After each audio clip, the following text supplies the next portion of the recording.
a gente já vai nos preparando a mente para que possamos ter uma reunião proveitosa. Apacenta as minhas ovelhas. Significativo é o apelo do Divino Pastor ao coração amoroso de Simão Pedro para que ele continuasse o apostolado, observando na humanidade o seu imenso rebanho. Jesus não recomenda medidas drásticas em favor da disciplina compulsória, nem gritos, nem xingamento, nem cadeia de impulso, nem chicote, nem vara, nem castigo, nem imposição, nem abandono aos infelizes, nem flagelação aos transviados, nem lamentação, nem desespero. Pedro, apacenta as minhas ovelhas.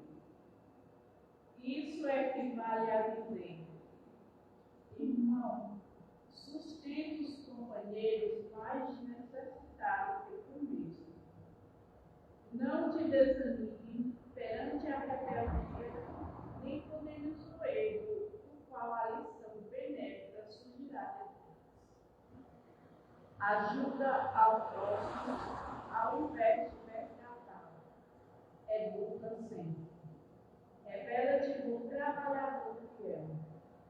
Sê diligente para contigo mesmo e ampara os corações enfermícios e frágeis que te acompanham nos passos. Se plantar o bem, o tempo se incumbirá da germinação, do desenvolvimento, da florescência e da frutificação no instante oportuno. Não analises destruindo. O inexperiente de hoje pode ser o mentor de amanhã. Alimenta a boa parte do teu irmão e segue para adiante. A vida converterá o mal em detritos e o Senhor fará o resto. É nesse clima, esse silêncio de mente e de alma, que nós elevamos os nossos pensamentos a Deus, cada um trazendo à sua mente a figura de Jesus, como imaginamos que o seja. Nesse momento, sentimos a presença, o abraço fraterno do nosso Mestre Maior, Jesus de Nazaré. Deus, Pai de bondade, nesse momento em que nos unimos ao alto para juntos estudarmos os teus ensinamentos, convictos que cada dia mais colocaremos em prática o amor, o perdão, a benevolência.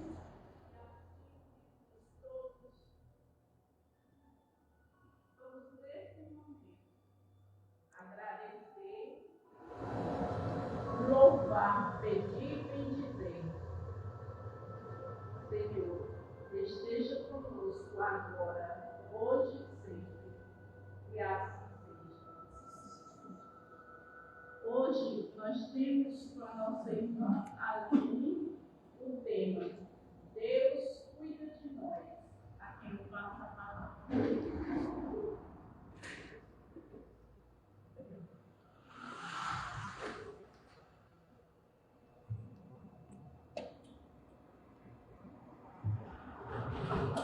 Boa noite a todos.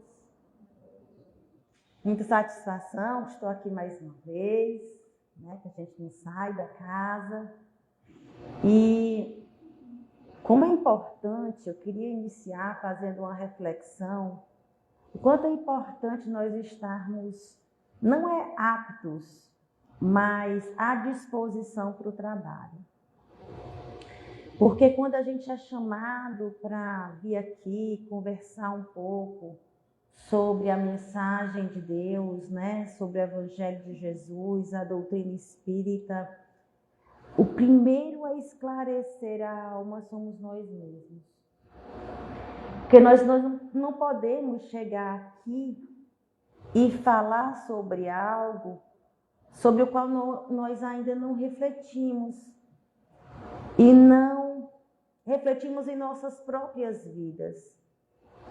E quando eu estava me arrumando para vir para cá, eu vinha pensando como foi importante cada leitura que foi feita, cada reflexão realizada, primeiramente para mim, para que eu pudesse compreender que às vezes não é porque nós sabemos, mas nós ainda insistimos em, por vezes, fecharmos os nossos olhos e não percebermos a presença de Deus em nossas vidas.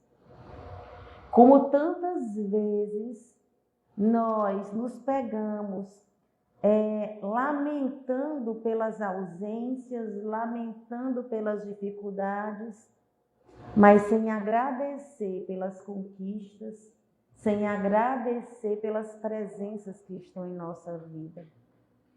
Eu não sei se todos sabem, mas é que a grande maioria sabe. Minha família toda é de fora, né? Eu sou de Teresina e vim para cá e estou... Só com meu marido eu já estou casada há 25 anos. Então já sou caririense. Mas outro dia me peguei um tanto quanto triste, porque eu estava pensando, eu vou ficar, na minha velhice, eu vou ficar muito só. Minhas filhas vão cada uma ganhar o seu percurso, o seu caminho, só tenho duas, eu e meu esposo, pronto, vou ficar sozinha. Eu que cresci numa família grande, numa casa com muitos irmãos, e era sempre chegando mais irmãos, e sempre chegando um primo, sempre chegando um tio, uma casa sempre cheia. Morei com muitos amigos quando fiz a faculdade, de repente eu me vi com medo de ficar sozinha. E aquilo me angustiou, e hoje eu pensando, como fui tola. O que é que eu estou pensando? Eu estou tendo medo do futuro quando eu devo estar pensando no presente e agradecer a presença de Deus que sempre está ao meu lado. Como a gente pode se sentir sozinho quando aquele que mais nos ama, que mais nos acolhe, que mais nos protege, ele nunca nos abandona. Costumamos dizer que acreditamos em Deus, que temos fé em Deus, que confiamos, mas vez por outra vacilamos na nossa fé. Vacilamos quando sentimos, não é nem quando sentimos medo, mas quando nos entregamos a esse medo. E eu fiquei extremamente feliz com a oportunidade de estar aqui hoje, especialmente porque essa oportunidade foi uma oportunidade para chamar a minha atenção, também a minha atenção. Ei, volta a olhar para o que realmente está aqui na tua frente. Volta a olhar para o que tu tem a fazer hoje, das conquistas de hoje, do que pode ser vivenciado hoje, porque você nunca esteve e nunca estará sozinho. Nenhum de nós, nem aqueles que tiveram 1000 filhos, que hoje não tem, nem aqueles que não tiveram nenhum, nem aqueles que são casados, tiveram 7, 8 casamentos, nem aqueles que não tiveram nenhum, nem aqueles que têm uma família extensa, com vários tios, vários primos, todos próximos, mas também aquele que foi filho único, também não vai estar sozinho. E eu vou dizer que é um estado de graça, esse reconhecimento de você não estar só, é uma conquista de cada um de nós. É quando nós conseguimos ter uma completude dentro de nós mesmos e com Deus. É compreender que aqui estamos por um lapso temporal curto, passageiro, para alguns mais longos, para outros menos, mas nós estamos de passagem, mas não de passeio. Estamos a serviço, estamos para aprendermos, para melhorarmos. E é isso que nos chama a atenção hoje. Eu vou começar com uma história de uma mãe.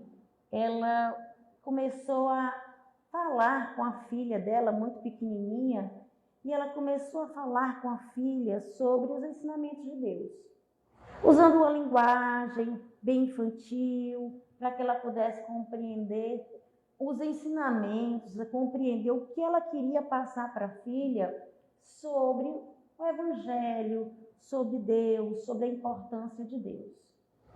Até que uma bela hora, a filha, pequenininha ainda, 4, 5 anos, pergunta para a mãe: mãe, você está me dizendo que Deus, ele é pai de todos nós? E aí a criança, a mãe ficou feliz: minha filha entendeu o que é que eu estou dizendo.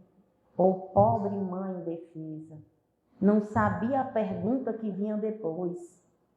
Ficou feliz, mas depois ficou calada, sem saber o que responder. E o que foi que depois a filha perguntou? Mãe, mas como é que ele consegue cuidar de todo mundo? Essa é uma reflexão, uma pergunta que nós próprios nos fazemos muitas vezes. Quando a gente se sente só, quando está com medo do futuro, sem pensar e sem agradecer o presente, sem vivenciar as alegrias e as dores do hoje, do agora, sem aproveitar as oportunidades de agora. E não é esse o grande problema dessa nossa sociedade atual. Nós somos uma sociedade que está muito antenada, muito acelerada, pensando no futuro, ansiosa, né? Olhando demais o WhatsApp, Instagram, não sei lá mais o quê, e esquecendo de viver a presencialidade, de viver o contato humano, de viver o dia a dia com as pessoas. E daí a gente deve pensar para responder essa criança. Como é que nós responderíamos essa criança? Através do próprio Evangelho de Jesus. Quando é que o Cristo deixa claro nos seus ensinamentos que nós não estamos sozinhos? Quando é que Deus se faz presente em nossas vidas? Sempre. Mas onde é que a gente percebe isso? No Evangelho, o Cristo já dizia: se vós, que sois imperfeitos, se um filho te pede um pão, você não dá uma serpente, imagina o Pai que está nos céus. Então, se nós, que somos imperfeitos, aprendemos a amar, e aqueles que amamos, nós zelamos por eles, nós buscamos dar o melhor para eles, nós não largamos a mão, estamos ali o tempo todo segurando a mão um do outro. Imagina Deus, que é mais sábio do que nós, que é soberanamente justo, que é a sabedoria suprema. Aí é que Ele não nos deixa faltar nada. Aí é que Ele não nos abandona. Se nós temos dificuldade de soltar a mão dos nossos filhos, dos nossos sobrinhos, dos nossos entes queridos, para que eles alcem seus voos, a gente fica ali sempre tendo cuidado, sempre olhando como se fosse o bebezinho, né? Imagina Deus, que aprendeu a amar muito mais do que nós, que sabe amar muito melhor do que nós, porque Ele é o amor.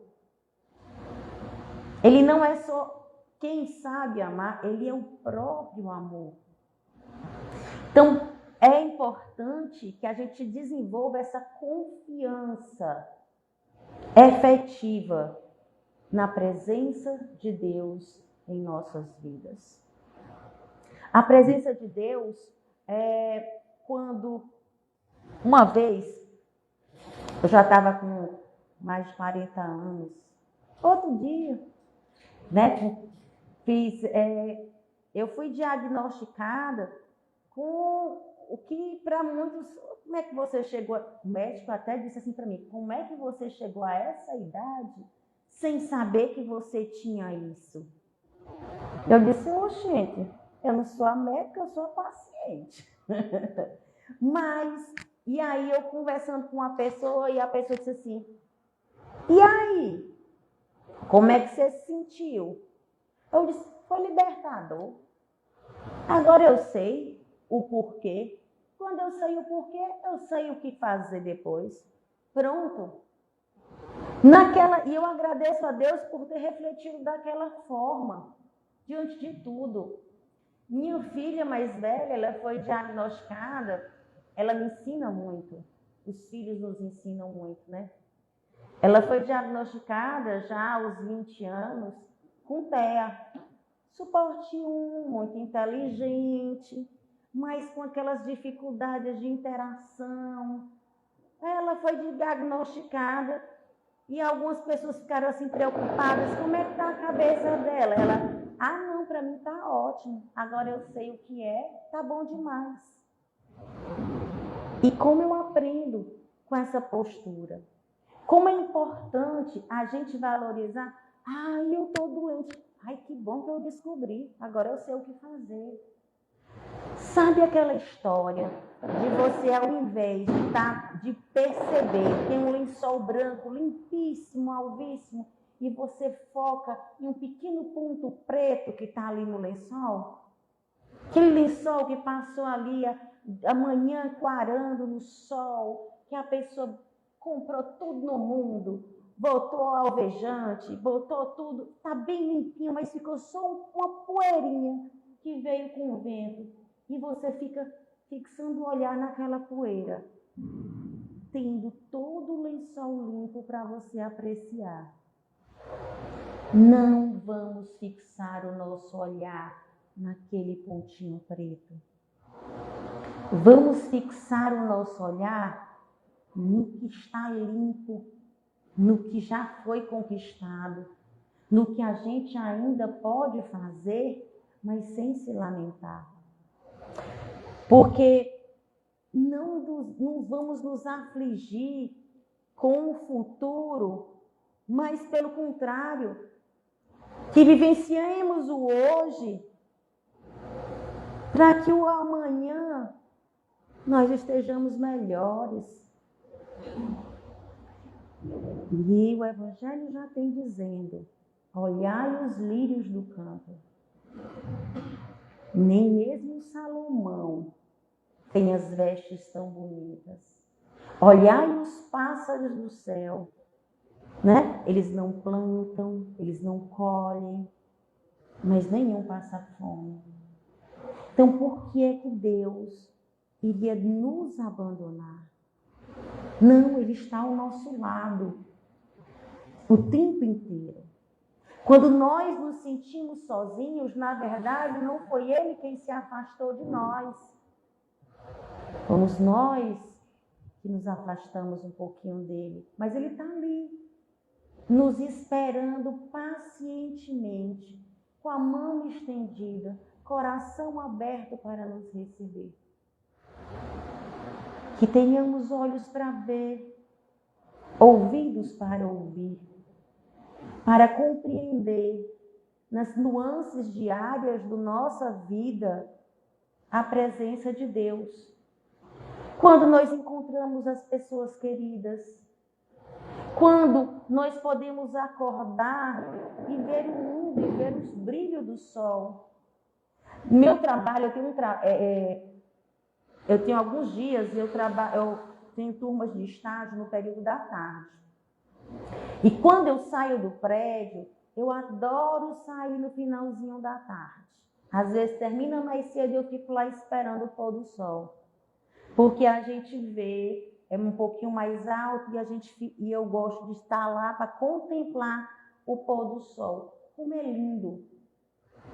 Como é bom nós podermos contemplar o pôr do sol, o nascer do sol, escutar os pássaros, ver a beleza da vida, estarmos ao lado das pessoas que amamos, ou se não podemos estar o tempo inteiro, por termos a oportunidade de amar. Somos felizes por termos aprendido a amar. Somos abençoados por termos permitido que essa centelha divina que está aqui dentro de nós, ela florescesse e nos permitisse aprender minimamente o amor que Deus destinou a cada um de nós.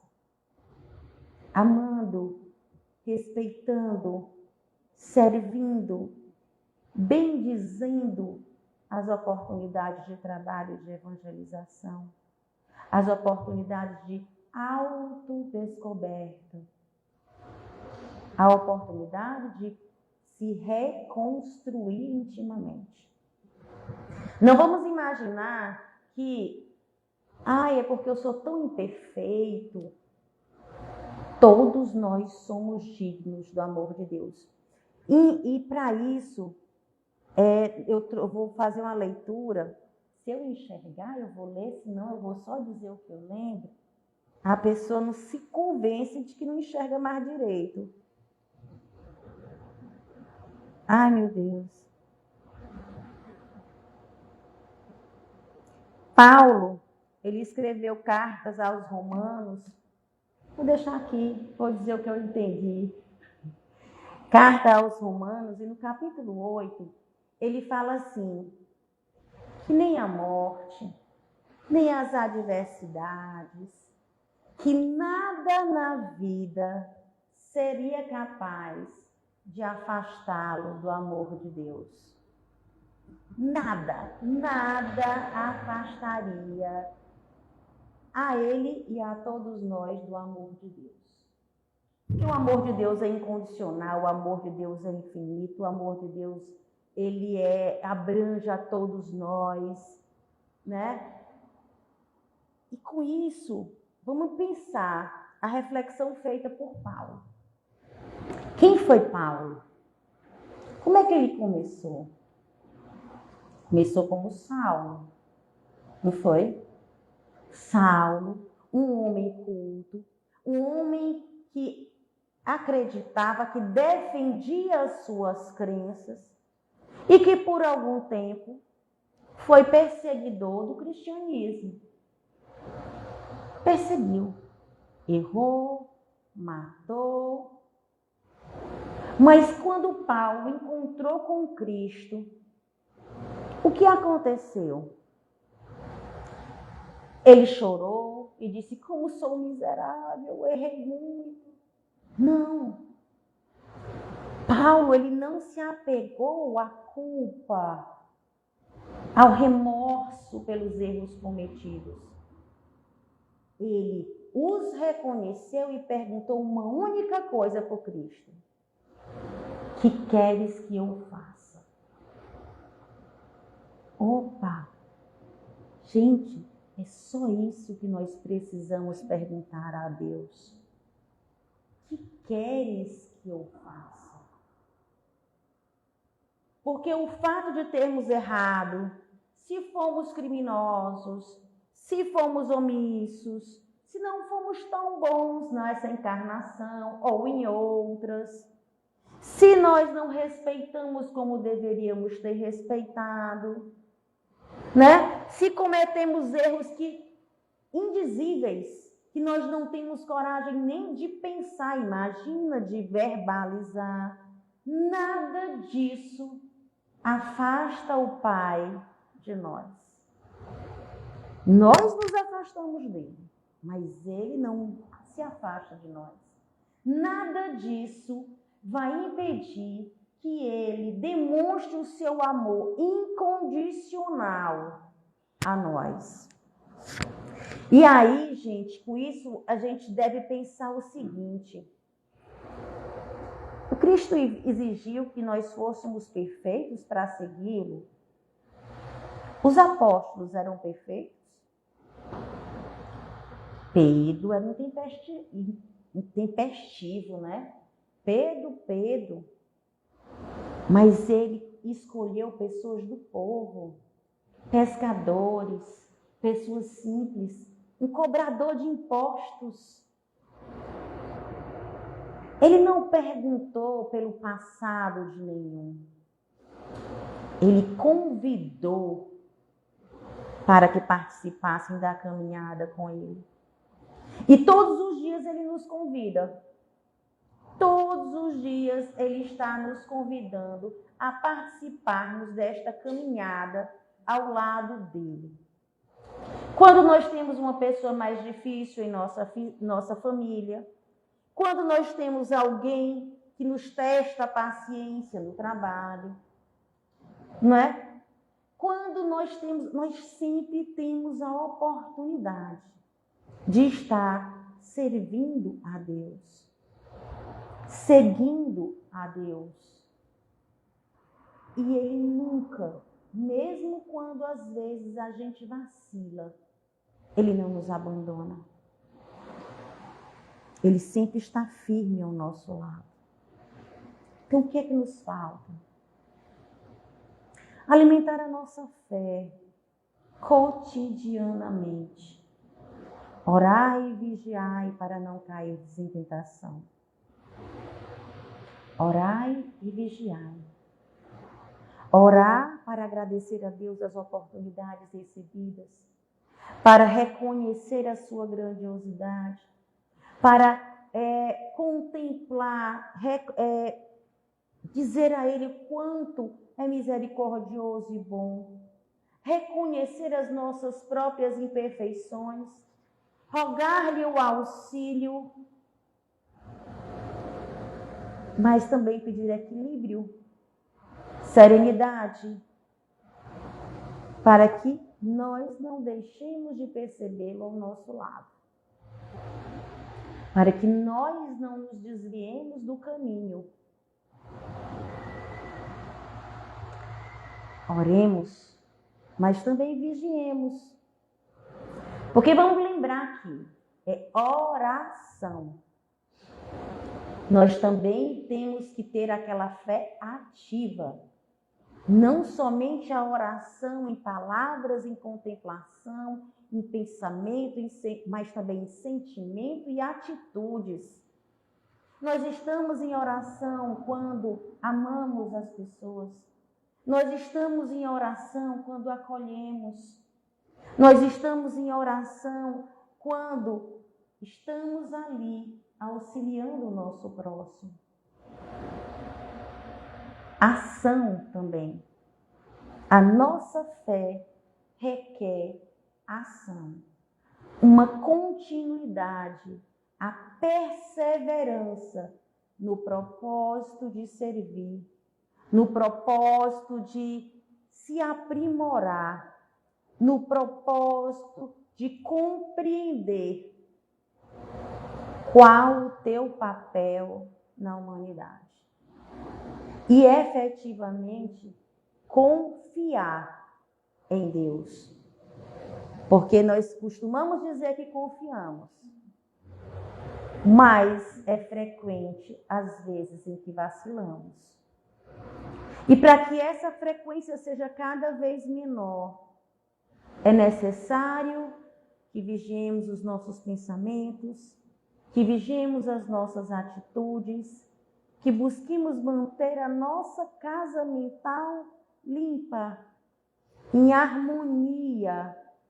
Porque se eu deixo minha mente se intoxicar com rancor, com mazelas, com mágoas, com fuxico, fofoca, eu não estou mantendo minha casa mental sadia. Eu não estou buscando ficar em sintonia com Deus. Eu estou me afastando. E esse trabalho de aproximação, e esse trabalho de alimentar a nossa fé, é um trabalho que deve ser assíduo, perseverante, contínuo. Que efetivamente, quando nós formos fazer a oração Pão Nosso, a oração que o Cristo nos ensinou, nós digamos convictos que seja feita a tua vontade. Já perceberam como é difícil a gente falar isso quando estamos num momento de dificuldade? Vamos imaginar de repente uma pessoa que você ama muito, muito, e ela está ali numa situação muito crítica de sua saúde. Eu vou confessar a vocês que às vezes dizer que seja feita a tua vontade requer muita coragem e compromisso nosso com o Pai.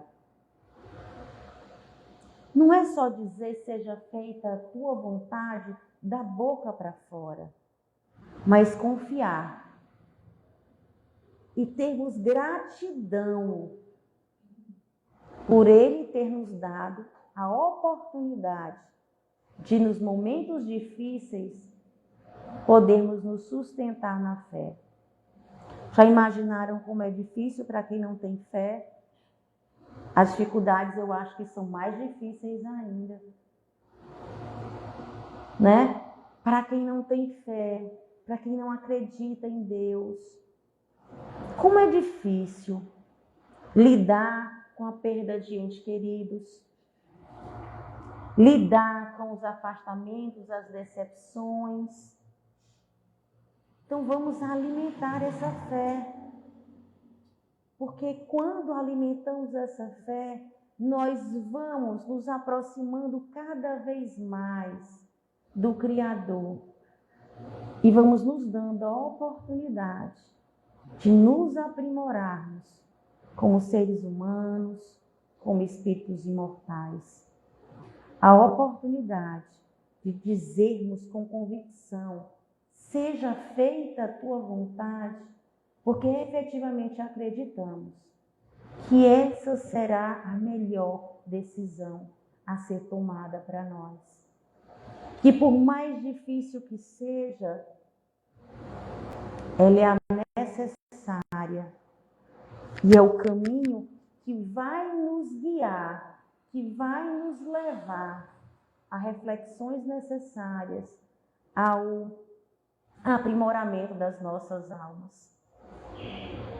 Eu vou pedir permissão a vocês para falar uma experiência. Antes mesmo, eu já estava aqui, eu acho, no Bezerra, quando eu engravidei a primeira vez. E eu passei a gravidez inteira com minha mãe, Teresina. Vinha aqui de vez em quando, mas ficava lá em Teresina, recém-casado, e eu ficava mais tempo lá do que aqui. Quando eu tive na verdade eu tive nas 3, mas essa tinha sido a primeira oportunidade, Eu sempre começava a perder o líquido muito cedo, mas na minha inexperiência eu não sabia que estava perdendo o líquido. E da primeira filha, quando foi me dar conta disso, já tinha um quadro infeccioso, enfim, né? E fizemos uma cirurgia, antecipamos o nascimento da criança, da nossa filha, que nasceu bem, graças a Deus, mas que não conseguiu permanecer conosco muito tempo. Eu costumo dizer que aquela foi uma das circunstâncias mais importantes da minha vida. Foi o grande aprendizado da minha vida. Primeiro, porque quando eu saí de casa para a maternidade, no meu íntimo eu tinha plena convicção da alta probabilidade de voltar sem ela nos meus braços. Mas fui para o centro cirúrgico, tranquila, agradecendo, fiz minhas orações. Eu queria ter hoje, sempre, a mesma serenidade que eu tive naqueles momentos, naqueles dias. Porque eu senti a presença de Deus ao meu lado, a mão dele me sustentando a cada instante. Ele me sustentou em cada momento. Quando ela nasceu, eu agradeci pela felicidade de vê-la, dela ter nascido, de estar bem. E quando ela faleceu, eu sabia que ela estava passando mal e estava naquela angústia. E eu fiquei ali, alguns momentos, querendo fazer a prece, mas eu dizia, como eu vou dizer a Deus, seja feita a tua vontade? Até que eu respirei fundo. Eu disse, Senhor, se for para ela ficar bem, se for da tua vontade, a gente supera todas as dificuldades. Mas se for da tua vontade e para o melhor para ela, leva. E quando eu tive coragem, é como se ele estivesse esperando de mim essa consciência. Porque quando eu tive coragem de conversar com ele, dizer, seja feita a tua vontade, eu senti uma alívio imediato e vi a médica saindo da sala.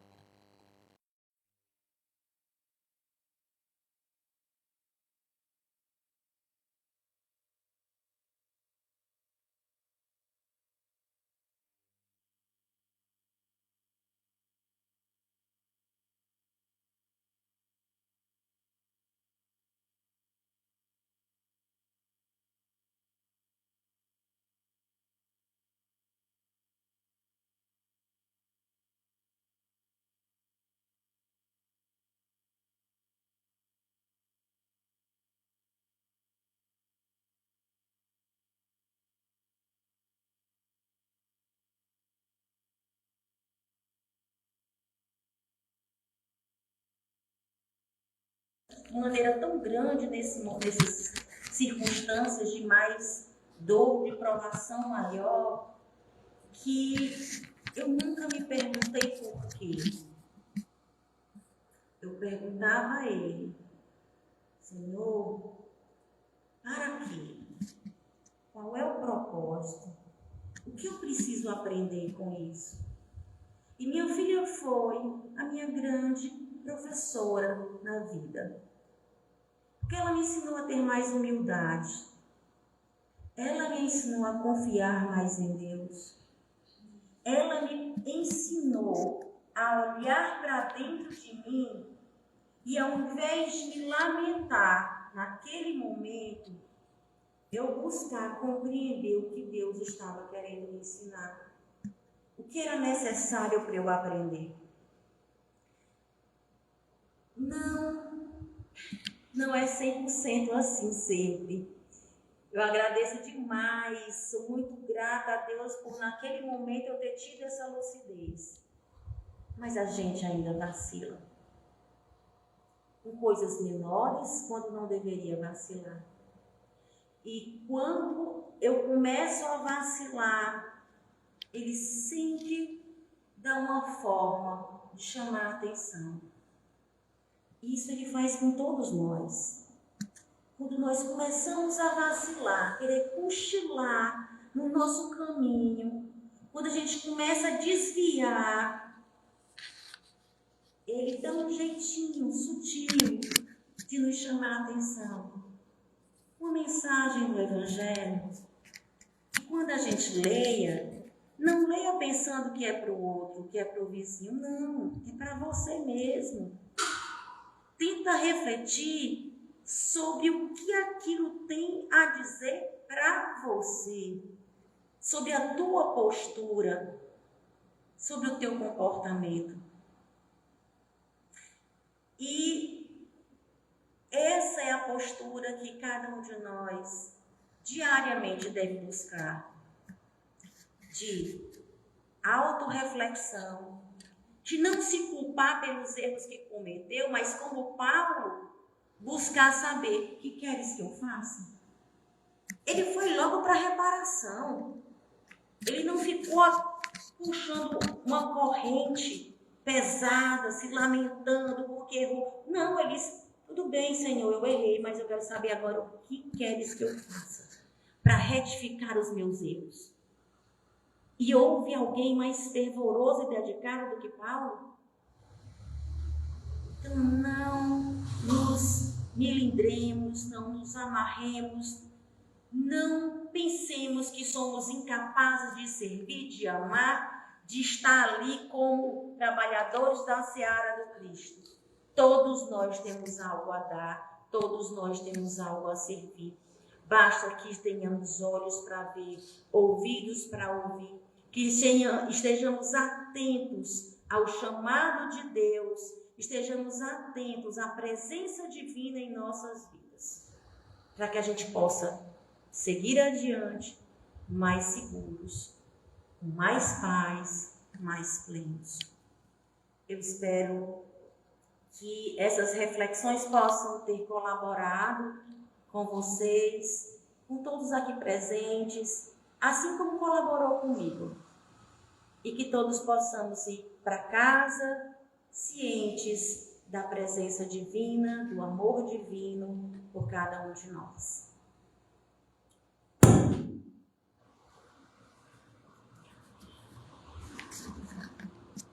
Agradecemos a Aline. Acredito eu que todas essas reflexões nos farão refletir sobre o grande amor de Deus na nossa vida. E avisamos que sábado, o primeiro sábado de dezembro, será com Marcelo, com o tema Jesus, o amor e a esperança. Nós convidamos a todos para se fazerem presentes. E agora eu passo a palavra a Aline para fazer a prece de agradecimento. E logo após, o passe. Aqueles que desejarem podem fechar os olhos. Vamos todos buscar elevar o pensamento a Deus em agradecimento pela oportunidade de aqui estarmos reunidos, Senhor, em vosso nome. Agradecendo do Senhor o esclarecimento às nossas almas, a assistência recebida da espiritualidade amiga, a vossa presença em nossas vidas. Agradecendo, Senhor, o sol que nos ilumina, a lua que nos permite descansar do corpo físico. Agradecendo pelos amigos que nos cercam e por aqueles que vêm ao nosso encontro como forma de aprendizado. Que todos nós possamos refletir melhor sobre a aplicação dos vossos ensinamentos na nossa existência, sobre o que devemos fazer no nosso dia a dia para o exercício da caridade e do amor, assistirmos a cada um dos nossos irmãos, assistirmos a nós mesmos quando necessitados, reconhecendo a nossa vulnerabilidade, os nossos medos e fraquezas, mas não paralisando diante deles, mas seguindo adiante, confiando em vosso amor, em vossos desígnios. Senhor, permite que cada um dos irmãos aqui presentes, encarnados e desencarnados, possam ser envoltos pela vossa luz, mas que essa luz alcance também os nossos lares, os nossos afetos, e em especial os desafetos. Aos nossos irmãos que se encontram nas ruas, nas sarjetas, nos bares, nas penitenciárias. Leva a todos o vosso amor, o esclarecimento e a oportunidade, Senhor, de como Paulo se ressignificarem, reconstruírem intimamente e seguirem os passos do Cristo. Que o vosso amor nos ilumine, nos pacifique, nos edifique intimamente, hoje e para todo sempre. Que assim seja.